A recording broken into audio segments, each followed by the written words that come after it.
اگر آپ اس لائن کے ساتھ ساتھ پڑھنے کے قابل ہو رہے ہیں تو بہت اچھی بات ہے، اور اگر نہیں کوئی بات نہیں، آہستہ آہستہ آپ کیچ اپ کر لیں گے، لیکن آپ پڑھتے رہیں، آپ پاز کر لیجیا کریں، ٹھیک ہے؟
الحمدللہ، تو آج کی ہماری کہانی یہاں ختم ہوئی۔ بس ایک آپ کو اور بات کہتی ہوں کہ اگر آپ خاموشی سے بالکل پڑھتے ہیں، کوئی آواز نہیں، یعنی آپ کے ہونٹ بھی نہیں ہل رہے، تو ضروری نہیں ہم ایک ایک لفظ کو پڑھیں۔ جب آپ کو بہت اچھا پڑھنا آ جائے، یعنی اگر میں خاموشی سے پڑھوں تو میں اتنی آہستہ سے نہیں پڑھتی ہوں، جیسے پڑھوں گی،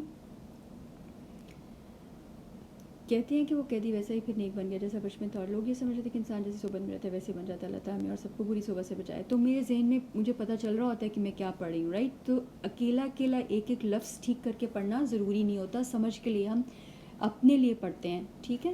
تو اس کے لیے ایک ایک لفظ کو ٹھیک پڑھنا ضروری نہیں ہے، لیکن اگر آپ ابھی پڑھنا سیکھ رہے ہیں، یعنی آپ کو اگر یہ کچھ پڑھنا نہیں آ رہا تو آپ آرام آرام سے بھی پڑھ سکتے ہیں شروع میں، اور اگر خاموشی سے انجوائے کر کے پڑھیں تو پھر آواز نہ آئے، اور پھر ایک ایک لفظ کو نہیں، آپ جلدی سے بھی پڑھ سکتے ہیں۔ کہتے ہیں کہ ایک بادشاہ تھا، اس نے اپنے وزیر سے کہنا چاہتا ہوں کہ رشتے کو، تو پھر ایسی آواز بھی نہ آئے، بس بالکل سائلنس، خاموشی۔ اللہ سے دعا ہے کہ ہمارے اس پڑھنے کو، ہمارے اس علم کے ذریعے کو اللہ سبحانہ تعالیٰ نافع علم بنا دے، آمین۔